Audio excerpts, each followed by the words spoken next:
جانا اے جانے جانا، تمہیں جانا تمہیں مانا، نہ رکھا غیر سے کام، للہی ہم دنیا سے مسلمان ہے۔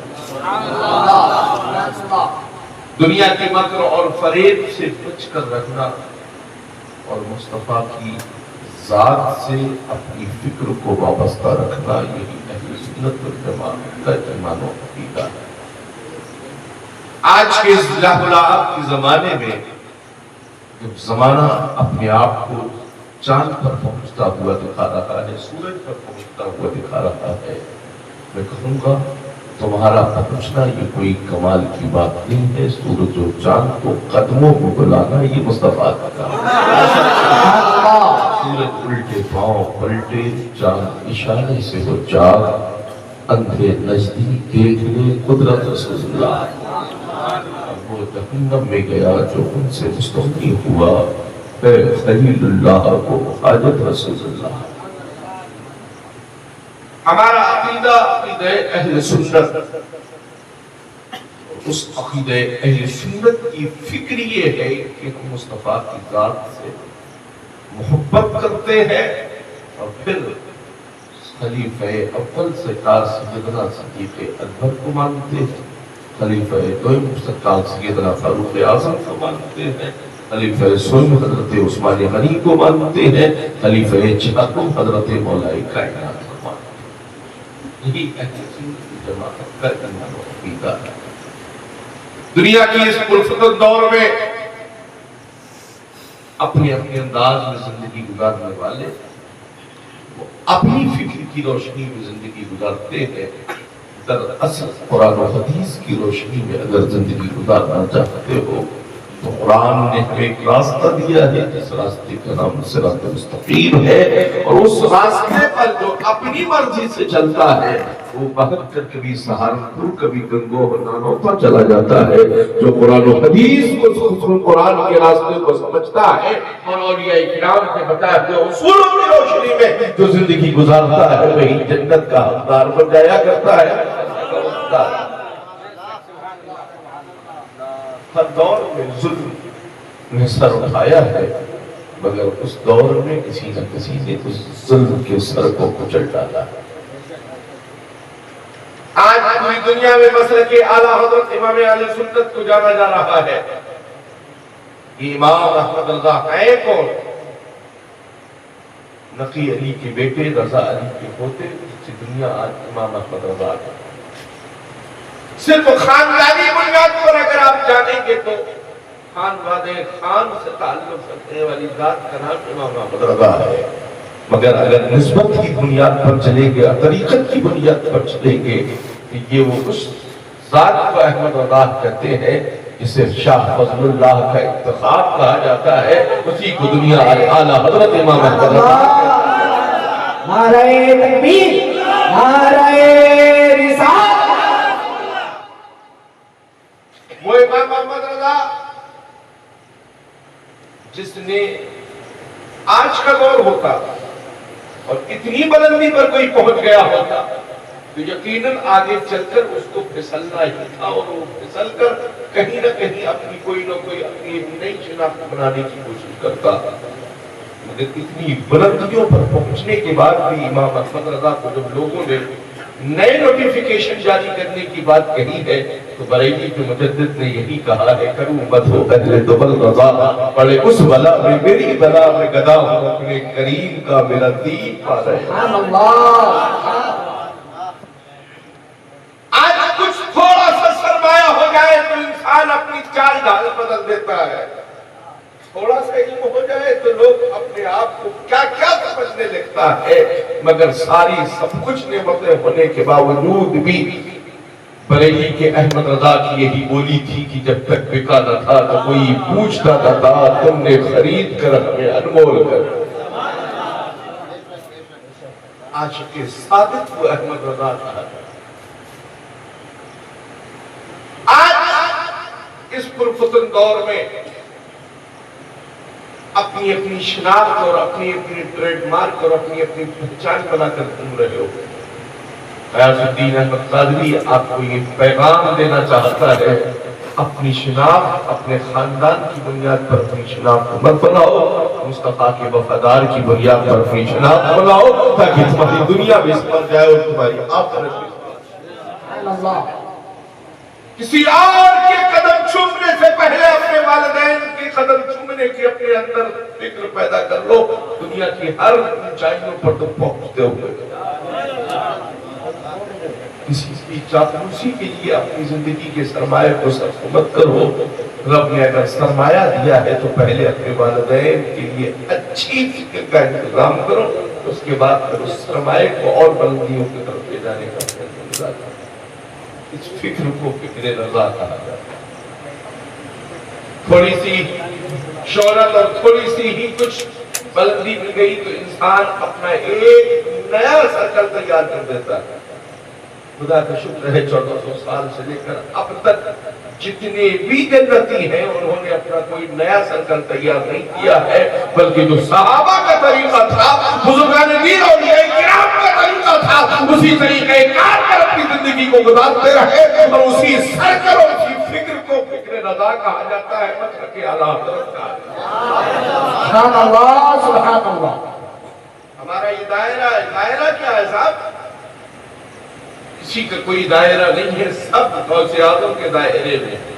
اپنا دائرہ نیا تیار کرو گے تو کوئی نہ کوئی ایک دن ایسا کوئی بات گھٹے گا کہ تمہارے دائرے سے بھی تمہاری سرمایہ کو لے کر چلا جائے گا۔ اگر اپنی سرمایہ کی حفاظت کرنا چاہتے ہو تو اپنی زبان پر یہی فرد جاری کر لو کہ کیا دبے جس پہ حمایت کا پنجہ تیرا، شیر کو خطرے میں لاتا نہیں کتا تیرا، اور اس نشانی کے جو سگ ہے نہیں مارے جاتے حشر تک میرے گلے میں رہے پٹا تیرا۔ سبحان اللہ سبحان اللہ۔ ہم سب دربار غوث اعظم دنیا غلام ہے۔ شیخ عبد القادر جیلانی بارگاہ غوث کے بعد کے ہم سب غلام ہیں، چاہے قادری بن کر ہمیں جانا جائے، چاہے برکاتی بن کر جانا جائے، چاہے رضوی بن کر جانا جائے، چاہے حبیبی بن کر جانا جائے، چاہے امجدی بن کر جانا جائے، مگر ہم سب غلام مان رہے ہیں۔ یہ سارے سلاسل شاخیں ہیں اور اس تنے کا نام عبد القادر ہے جسے دنیا غوث اعظم کہتی ہوئی نظر سبحان اللہ۔ آج ہمارے اور آپ کے اندر کیا فکر ہونا چاہیے؟ ذرا سی چیز کے لیے ہم اپنی زبان سے جھوٹ کی ایک قطار باندھ دیتے ہیں، مگر بچپن دیکھو سرکار بغداد کا، سبحان اللہ۔ چوروں کے سامنے سچ بول کر غوث اعظم نے یہ بتا دیا ہے، ایسی ہی دنیا انہیں عبد القادر غوث اعظم نہیں کہتی ہے۔ آج ہم اہل سنت دنیا ہمارا شیوا یہ نہیں ہے کہ ہم جھوٹ پر عمارت کو تیار کریں۔ جھوٹ کی عمارت تیار کرو گے تو چند دنوں میں مسمار ہو جائے گی، اور صراط مستقیم کی بنیاد پر عمارت تیار کرو گے تو ہزار زلزلے آئیں گے مگر کوئی زلزلہ تمہاری عمارت کو ٹھیس نہ پہنچا پائے گا، اس لیے کہ ہم نے اپنی زندگی کی بنیاد عقیدے کی بنیاد صراط مستقیم پر رکھی ہے، جو ہمیں غوث اعظم کے بارگاہ سے ہوتے ہوئے، مولا کائنات کے بارگاہ سے ہوتے ہوئے، فاروق و عمر و عثمان سے ہوتے ہوئے ہمیں مصطفیٰ تک پہنچا دیتا ہے۔ اس راستے کو صراط مستقیم کا۔ سبحان اللہ۔ آج علماء کی قدر کرنا آپ نے چھوڑ دیا ہے، موبائل ہی سب سے بڑا عالم آپ کے لیے بن گیا ہے۔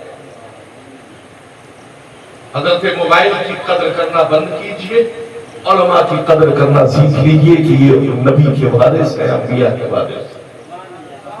علماء کی قدر کرو گے، اگر علماء سے کسی مسئلے کو سمجھو گے، عالم دین سے کوئی مسئلہ سمجھو گے تو اس مسئلے میں تمہیں مسئلہ نظر نہیں آئے گا، بلکہ مصطفیٰ کی سیرت طیبہ نظر آئے گی۔ مصطفیٰ سبحان اللہ۔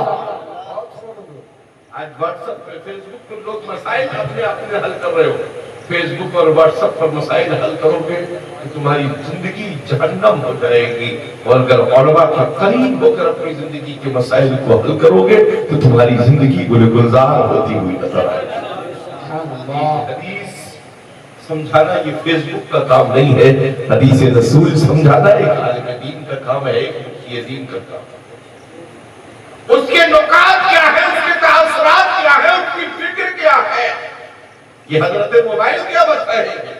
جنہوں نے اپنے اساتذہ کی بارگاہ میں بیٹھ کر ذالب عدد طے کیا ہوگا اور حدیث قال قال رسول اللہ صلی اللہ علیہ وسلم جب پڑھنے کی اپنے اندر صلاحیت رکھی ہوگی تبھی وہ اس حدیث کے آگے مفہوم اور معنی کو بیان کرنے کی اپنے اندر صلاحیت رکھی. آج استنجے کا مسئلہ معلوم نہیں ہے, حدیث شریف سنانے چلے. وضو کا مسئلہ معلوم نہیں ہے, حدیث شریف سنانے چلے ہیں. میں کہوں گا ان مسائل کو سمجھنے کے لیے ایک مومن اور ایک ایمان والے کے لیے کیا کیا چیزیں ضرورت ہے, ایک ایمان والے کے لیے کن چیزوں کی پہلے ضرورت ہوتی ہے تاکہ وہ پاکیزہ اور طاہر ہو جائے. اس کے لیے پہلے پاک ہونا ضروری ہوتا ہے, جو جسم کی بنیاد پر بھی پاک ہو اور عقیدے کی بنیاد پر بھی پاک ہو. اگر جسم اور عقیدے کی بنیاد پر وہ پاک ہو جاتا ہے تو اس کا وجود ستھرا ہو جاتا ہے. جو زبان سے نکلتی ہے بات وہ بھی اثر رکھتی ہے, اور جو جسم کے وجود کے حرکات و سکنات ہوتے ہیں وہ بھی اثر رکھتے ہیں. مگر آج اس سے بہت دور ہے زمانہ, لہو لعب کی طرف اپنی زندگی کو لے جاتا ہوا نظر آ رہا. صرف اوپر کی چمک سے ہی انسان سمجھ لیتا ہے کہ یہ ابھی ابھی بہت اونچی منازل طے کر کے آئے ہیں. میں کہوں گا جسم کے اوپر کے لباس کی چمک کو دیکھ کر اپنے وجود کو مسمار مت کرو, اپنے قلب کو منور کرو, اپنے قلب کو منور کرو. اور جب قلب سے یہ آواز آنا شروع ہو جائے کہ آنکھ والے تیرے جوبن کا تماشا دیکھے, یا رسول اللہ آنکھ والے تیرے جوبن کا تماشا دیکھے, دیدہ کور کو کیا ہے نظر کیا دے. ابھی ابھی ملاقات کر کے چلے آ رہے ہیں, ایسا لوگ بیان کرتے ہیں. ہمارے پیر سے بڑا تو کوئی ولی کامل ہی نہیں اس زمانے میں. میں کہوں گا ولایت کے لیے شرائط کیا ہے کہ پہلے پیر صاحب سے پوچھ لو, بعد میں انہیں ولی ثابت کرنے کی کوشش کرو. عالم ہونے کے لیے شرائط کیا ہے شریعت مصطفیٰ میں؟ پہلے یہ سمجھنے کی, ان سے پہلے مسئلے سمجھو. امام کون ہوگا یہ آپ کو سمجھنا چاہیے. یہ اپنی مسجد میں لکھا پڑھا امام مت رکھو, پڑھا لکھا امام رکھو, تاکہ تمہاری مسجد میں نمازوں کے صحیح اوقات اور نمازوں کی صحیح صلاحیت پیدا ہو. پیر صاحب سے پہلے اپنے امام کی قدر کرو. جو قوم اپنی مسجد کی اماموں کی قدر کرتا ہے, اس زمانے میں ہر عالم کی قدر کرنا اس کے اندر سب کے اندر صلاحیت ہے. امام کی قدر کیوں کرو گے آپ؟ اس لیے کہ آپ نے امام ایسا رکھا ہی نہیں ہے جو قدر کرنے کے لائق ہو. امام وہ قدر کرنے کے لائق ہوتا ہے جو مسائل شرعیہ کو سمجھ جانتا بھی ہو, اور اگر کوئی مسئلہ شرعی اس کے سامنے آ جائے تو کتابوں کے ذریعے ان کو حل کرنے کی اس کے اندر صلاحیت پائی جاتی ہو. ایسے مسائل سے امام اپنی مسجدوں میں رکھنا سبحان اللہ. پیر صاحبان آ جائیں تو اپنی مسجدوں کے مصلے چھین کر, اماموں سے مصلے چھین کر پیروں کو دینا بند کر دو. مسجد کے امام کی عظمت اور مسجد کے امام کی اوقات کی فکر کی بلندی کو سمجھنا اپنے اندر رکھو. اگر امام چاہے تو وہ مصلی آپ کے پیر کو دے دے, اور امام نہ چاہے تو اس سے آپ زبردستی کرنے کی کوشش کرنا بند کرو. اس لیے یہ شرائط شرعیہ کیا ہے؟ اچھا پیغام ہے. صرف داڑھی کٹانے والے کو فاسق نہیں کہا جاتا ہے.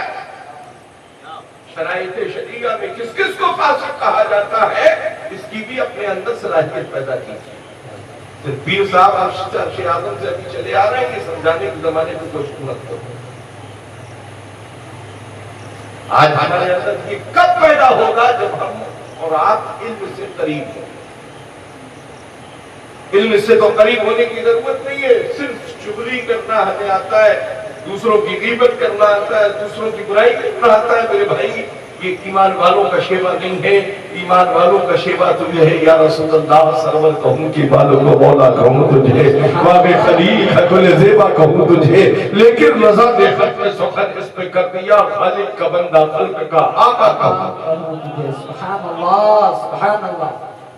نمازیں تو آپ کو ٹائم ٹیبل ہی یاد نہیں ہوگا کہ آپ کے یہاں ظہر کس ٹائم ہو رہی ہے, عصر کس ٹائم ہو رہی ہے, مغرب کا وقت جو ہے, طلوع آفتاب کا وقت کیا ہے, غروب آفتاب کا وقت کیا ہے, یہ آپ کو معلوم نہیں ہوگا. مگر سیریل کون سے کس ٹائم آئے گا اور کرکٹ میچ کس کون سے چینل پر نظر آئے گا یہ آپ کو یاد ہوگا.